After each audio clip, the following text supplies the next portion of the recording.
So when you think about where government gets their money, they tend either to raise the money from their people, their population through taxes, or through borrowing, and borrowing usually involves the creation of money in one way or another. So in other words, government is essentially a non-productive enterprise. It's not a business. It doesn't produce anything, doesn't create anything of value.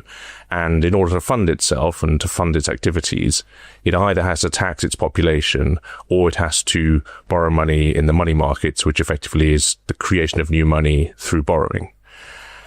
And I've always found it a useful mental model to look at other countries which don't necessarily follow that. And a lot of those other countries, which, for example, have very low tax regimes or don't issue a huge amount of sovereign debt, often have access to their own state-controlled energy. We've got a great working model for how to do that differently in Norway.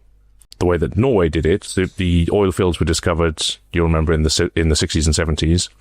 And Britain and Norway took two radically different approaches to their exploitation. Norway, on the one hand, retained state control of the fields.